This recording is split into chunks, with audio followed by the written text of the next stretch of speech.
Bueno, como le contaba, como lo han visto, estoy con el señor Ismael Cala, que está presentando mañana en la Feria del Libro a las 7 de la noche, ¿no? 7 de la noche en el Salón César Vallejo y a las 8 firma de libros en SBS Librería Internacional. Correcto, y se llama El Poder de Escuchar. ¿Cuándo te diste cuenta, Ismael, cuando hay una parte más adelante en la cual hablas de que tu encuentro con Larry King, a quien consideras uno de tus maestros, y en la entrevista que le haces le preguntas ¿cuándo supo que era su destino entrevistar gente? ¿Tú cuándo lo descubriste? Pues yo no sé, realmente yo creo que hace como unos 10 años, porque el embrión de hacer un programa de entrevistas surgió estando en Canadá. En el año 2003 hice uno semanal de media hora que se llamó Calando A y terminaba cada episodio con el nombre del invitado. Y la verdad fue un ensayo y me encantó hacer entrevistas. Había hecho entrevistas de manera más corta, dentro de programas variados. Pero sostener un programa completo en su estructura, en una conversación de uno a uno, mi primer experimento por 5 años fue este programa semanal para Tele Latino en Toronto.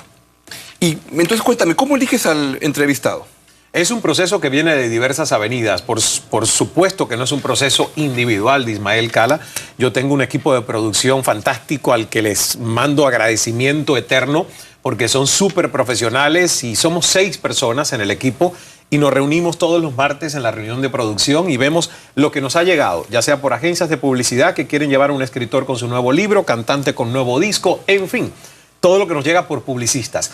Y después todo lo que nos llega por redes sociales y después todo lo que el equipo de producción por su cuenta cada uno trae a la mesa. Los viajes a mí me ayudan muchísimo porque llego a conocer personalmente a personalidades, como por ejemplo, si pasas por Miami, para mí sería un placer tenerte sentado en mi mesa en el programa Augusto y ya la invitación la hago pública y eso me permite los viajes, conocer a muchísima gente y luego tener la posibilidad de llevarlos a CNN.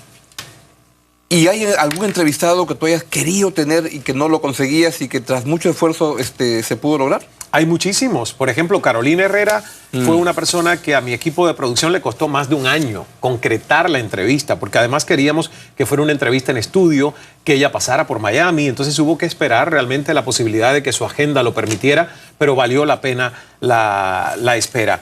Verónica Castro también, siempre yo quise entrevistar a Verónica Castro y tomó un... ¿Y por qué no quería? No es que no quería, es que llevaba 2 años sin conceder una entrevista a profundidad, porque estaba como semi-retirada. Entonces, es gracioso porque estas entrevistas que se consiguen cuando alguien no tiene nada que promocionar, es convencer a la persona de decirle, ven. Ahora, si hay un nuevo disco o un libro, como estamos promocionando en una feria del libro, pues vamos a hacer una ronda de programas y prensa. Pero en el caso de Verónica, que no tenía película nueva, ni programa, ni nada, pues fue convencerla de decir, oye, queremos tenerla con nosotros. Y es bueno, yo también coincido contigo en que los equipos de producción son los que son fundamentales. Por en un programa y uno depende, porque son los que hacen el programa. Y la gente cree que los hacen los conductores nada más. Cuando todo el equipo ese es donde se arma todo el programa. No somos genios. La genialidad realmente está en el liderazgo de un equipo que nos arropa, que nos protege y que nos hace lucir mucho más inteligentes de lo que somos. Exactamente. ¿Cómo preparan una entrevista, tu equipo y tú? Nos sentamos, evaluamos el personaje, evaluamos la duración de la entrevista de acuerdo al personaje o la historia que tiene y luego que todos decidimos, ok, este es el ángulo, vamos con perfil, vamos con un tema, se designa un productor que investiga la historia y me trae la investigación. Luego yo leo toda esa investigación, busco por mi cuenta un poco más y ahí, con eso en la cabeza, dejo que la conversación fluya y que se produzca algo de química y de magia para que sea justamente lo que la gente disfruta en su casa, que es como aparentar que conoce a estas 2 personas y que están dentro de su casa conversando. Y ahí viene tu técnica de entrevistar, en la cual hay coincidencia, incluso en todas las personas que comentan, y tu libro es en saber escuchar. ¿Cómo haces para escuchar a un entrevistado? Morderme la lengua, hasta que a veces sangra, porque no hay manera fácil de uno escuchar si no es haciendo el ejercicio consciente de no saltar a cada término y querer poder decir algo. Y la verdad que a mí me pasaba mucho. Entonces ahora yo tengo un poco más de paciencia y también tengo el tiempo para hacerlo porque es un programa de 1 hora para poder dejar que algunas ideas se desarrollen mientras yo sienta que el contenido que la persona me está dando mantiene la atención mía y por lo tanto del televidente. Si siento que me está diciendo algo que está cayendo en ritmo, ahí sí no me queda otro remedio que inyectar un tema diferente para ir creando pues el ritmo de esa conversación, Claro. ¿no? ¿Y quién se da cuenta más rápido, tú o el productor que te está diciendo esto no está caminando bien? A veces el productor. Yo siempre digo que mi termómetro es ver la reacción y sentir qué piensa el productor y mi director técnico, porque si ellos están quietos significa que se están medio aburriendo. Si ellos están interactuando conmigo, si los siento reírse, si los siento decir algo, digo, están prestando atención. ¿Y cómo manejar el ego de la celebridad? ¿Para un periodista es bueno ser una celebridad o es un problema? Yo creo que depende del tipo de periodismo que uno haga. Siento yo que lo que yo estoy haciendo en este momento y lo que he hecho toda mi vida se define mucho mejor en un rango de usar la palabra comunicador que la palabra periodista. Yo siento mucho respeto por la palabra periodista y sí que estudié periodismo, pero si tú me preguntas con qué te sientes más cómodo, yo prefiero que me digan comunicador. Siento que los periodistas tienen una función de fiscalización, de investigación por la verdad, de un trabajo de rigor que muchas veces a través de un formato como el que yo hago diario de entrevistas, eso no lo permite un medio como la televisión. Porque nosotros todos los días tenemos una hora que cubrir. Entonces el periodista que a lo mejor trabaja el tema de investigación en un periódico o en un programa semanal de investigación puede llegar a fondo. Muchas veces en una entrevista diaria tú no puedes llegar a fondo, aunque trates, porque realmente es un género de conversación. Entonces yo por eso digo, me gusta más utilizar para mí el término comunicador, porque hay un gran respeto por los periodistas y hay muchos periodistas de oficio a los que de verdad, bueno, pues yo me quito el sombrero y creo que tú tienes un dominio de la política y de todo lo que es social acá en el país que, por ejemplo, para mí hay mucho que aprender todavía. Pero igual entrevistas a Evo Morales y te dice al comienzo de la entrevista, no soy cocalero, soy un campesino. Bueno, porque... O a Correa.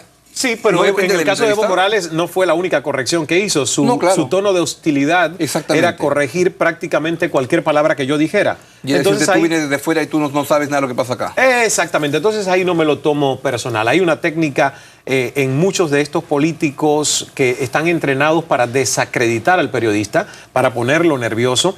Y mira que en algún momento lo lograron. Hoy les digo, perdón, si la técnica es desacreditar todo lo que voy a decir, no está funcionando. Ojo.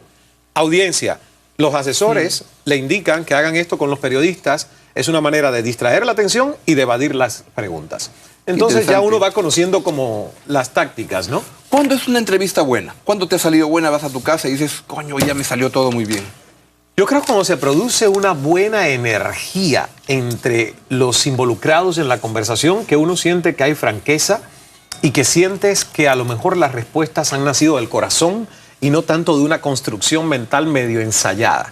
Y por eso es tan complicado entrevistar políticos, porque están demasiado ensayados a un discurso y blindados para no decir realmente lo que piensan. Es parte de la diplomacia. Diplomacia es hipocresía. Hipocresía es mover la ficha del ajedrez, que al final es política. Entonces es muy complicado. ¿Cuál es la entrevista la que mejor te salió en toda tu vida? La que más recuerdas, la que más quieres. Una entrevista de 5 minutos. Duró solo 5 minutos con Celia Cruz. Una entrevista que hice en el lobby de un hotel en Toronto 6 meses antes de que muriese Celia. Yo escuché la música de Celia Cruz de manera clandestina en Cuba porque toda su vida estuvo prohibida en las estaciones de radio en Cuba, a pesar de que la gente sabía quién es y lo escucha la gente en su casa. Pero en la época en que yo salí de Cuba, en el 98, no se podía poner ni todavía. Entonces, la entrevista duró 5 minutos, Celia ya estaba enferma. Y de verdad te digo, la conexión que sentí con Celia en 5 minutos, muchas veces no la he logrado sentir en toda una hora con muchos otros invitados que he tenido en el programa. Era una energía especial. ¿Y Celia es un referente para ti en el sentido de que es la cubana que no pudo volver? Y que, como te escuché decir ahora... Se murió con ese sueño. Y que exportó más azúcar que todo Cuba. Sí, y sabes que... Eso se lo dije yo a ella en la entrevista y esa entrevista se hizo para Toronto y cuando después de esa entrevista yo voy a Cuba, año 2002, no me dejan entrar en Cuba. Entonces es muy gracioso porque cuando yo regreso a Toronto, el consulado de Toronto me dice, fue un error del oficial de inmigración que no te dejó entrar a Cuba. Pero a propósito, ¿por qué tenías que decirle a Celia Cruz que exportaba más azúcar que la industria azucarera cubana? Entonces yo le dije, ¿y me haces creer que es un error que no me dejaran entrar a mi país y me estás reprochando? Y le dije, mira, por esa es la razón que yo no estoy en Cuba, para decir lo que pienso con la libertad que quiero como individuo. ¿Qué le preguntarías a Fidel si lo pudieras entrevistar? Le preguntaría si todo lo que hizo lo hizo con la buena voluntad realmente de servir a un país o con la voluntad de servirse a sí mismo en su afán de liderazgo y de trascendencia. Que la respuesta sea auténtica, lo dudo. Ahora, eso va a contrapelo con lo que son tus estilos de entrevistas, donde lo que buscas es abrir al personaje, no, acá lo cuentas, generar confianza, aún con una persona despreciable, con un asesino. Claro, pero es que cuando tú vas, en primer lugar, yo no soy fiscal. Correcto. No estudié Derecho. Entonces a mí no me toca juzgar al asesino. Ni los periodistas somos fiscales o jueces. Por eso, bueno, hay muchos periodistas que sí juegan a ser jueces y fiscales y que creen que el estilo de interrogar y prácticamente casi atacar al entrevistado es el estilo que te hace ser un periodista